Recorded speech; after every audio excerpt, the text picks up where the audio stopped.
종말론 사무소는 우리 사는 일상을 건강한 종말론의 관점으로 탐구하고 실천하는 개인들의 모임입니다. 저는 윤재덕 소장입니다. 오랜만에 소식을 전합니다. 다들 잘 지내셨나요? 코로나 사태 이후 신천지 내부 상황이 궁금하셨던 분들이 많으리라 생각이 듭니다. 또 신천지 교인분들도 자기 집화 외에는 소식을 알 수가 없기 때문에 저희 영상을 기다리신다는 얘기를 들었습니다. 신천지가 얼마나 타격을 입었으며 얼마만큼의 사람들이 신천지를 빠져나갔을까? 저희도 이것이 무척 궁금했는데요.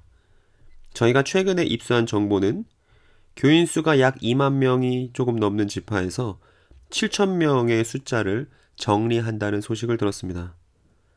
계산을 해보면 30% 정도가 감소한 것인데요. 만일 다른 지파도 이와 같다면 신천지 국내 교인 20만 명 중에 약 30%가 빠져나간다고 가정하면 14만 정도가 남게 됩니다. 그리고 방금 말씀드린 수치는 코로나19 확산의 진원지가 되었던 대구 다대구 지파를 감안하지 않은 숫자이기 때문에 실제로 수치가 드러나면 이번 코로나19로 신천지를 빠져나간 사람은 더 많을 것으로 보입니다.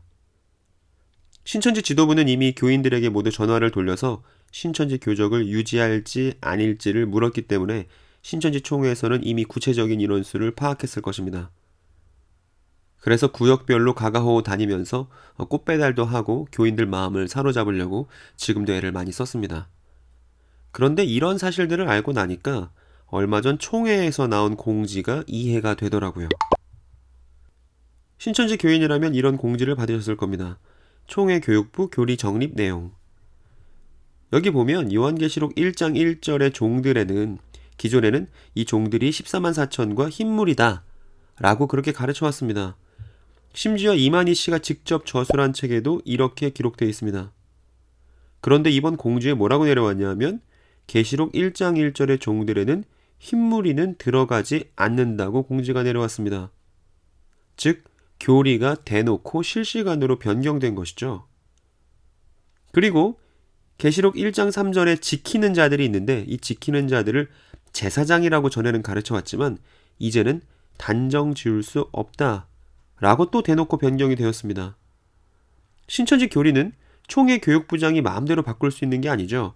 선생님께 물어보고 정립했을 것입니다. 그럼 이만희 씨가 그동안 계시록 1장 1절의 종들에는 흰무리도 포함된다고 가르치고 책 쓰고 교인들에게 그 책을 읽혀왔던 것은 신천지 교리대로 한다면 거짓이 섞여 있던 그야말로 거짓말이 되어버렸습니다. 신천지에 관해 잘 모르시는 분들은 이런 교리 변개 내용이 어려우실 수 있습니다. 제가 짧게 부연 설명을 해볼게요. 신천지 지도부는 그간 코로나 사태를 요한계시록 7장에 비추어 이해해야 한다고 그렇게 교인들에게 말해왔습니다. 뜬금없이 요한계시록 7장을 코로나 사태와 결부시키자 이 사실 때문에 탈퇴하신 분들도 있었습니다. 그 요한계시록 7장에 보면 내 바람이 세차게 부는 가운데 14만 4천의 제사장이 인을 맞는 것을 사도 요한이 듣습니다. 그리고 이어지는 환상이 헤아릴 수 없는 흰옷 입은 사람들, 속칭 흰물이라고 부르는 사람들을 사도 요한이 환상 속에서 보게 됩니다. 그러니까 신천지 지도부는 이 세찬 코로나19의 바람 속에도 신천지인이라는 정체성을 유지하자, 더욱더 제사장이 되기 위해서 힘내자라는 의미에서 이런 본문을 끄집어낸 것인데 여기에 문제가 생겼습니다. 14만 4천 제사장이 아니더라도 신천지 교리대로 한다면 구원받을 수 있는 가능성이 바로 그 본문 안에 있었기 때문입니다. 바로 흰무리입니다. 이미 지쳐버린 다수의 신천지 교인들은 나는 제사장은 됐고 그냥 흰물이면 되지 뭐 라고 하는 분들이 정말 많았어요. 그런데 이번에 지도부는 신천지 안에서 그저 흰무리로 남을 수 있는 가능성을 신천지 교리에서 제거해버린 것입니다. 그간 제가 신천지 탈퇴 매뉴얼에서 여러 번의 교리 변개를 다루었지만 이렇게 실시간으로 내용이 달라지는 것을 본 것은 처음이고 저로서도 대단히 충격적입니다. 그만큼 신천지 지도부의 위기감이 느껴집니다.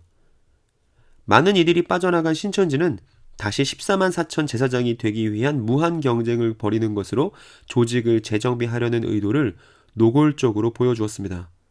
그러나 이것은 언발의 오줌 누기가 될 것입니다. 13년간 건축법을 위반했었던 과천 요한지파 본부는 철거되었습니다.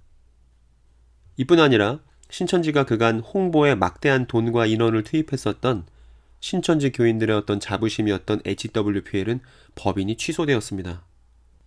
그런데 이런 와중에도 신천지는 지금 온라인으로 헌금을 걷고 있습니다. 또 이뿐 아니라 소송 비용으로 쓰겠다며 총회로 보내는 헌금을 따로 요구하고 있습니다. 이제는 다들 아시겠지만 총회 현금 자산만 1,000억 가까이 되고 최근 방송에서는 숨겨둔 부동산이 2,000억에 이를 것이라는 내용을 보았습니다. 또 자기 이름으로 땅 한 평, 방 한 채 없다는 이만희 씨 이름으로 된 부동산도 발견이 되었죠. 이런 돈들은 다 뭐하고 이 어려운 시국에 다시 교인들의 돈을 걷고 있는지 모르겠습니다. 아니죠. 사실 저나 여러분이나 신천지 지도부가 왜 그렇게 하는지 우리는 알고 있습니다. 신천지 교인 여러분, 신천지 안에서 평안하신가요? 그간 쉬시면서 어떤 생각들을 하셨나요? 다시 14만 4천 명 안에 들기 위해 달려갈 준비를 하고 계신가요? 자신이 잘못된 결정을 했다는 것을 인정하고 이것을 또 가족들과 함께 이야기하는 것은 정말 쉽지 않은 일일지도 모릅니다. 그러나 분명한 건 가장 빠르고 정직한 길이라는 것입니다. 하나님께서 기뻐하실 만한 일입니다. 여러분들의 선택을 기다립니다.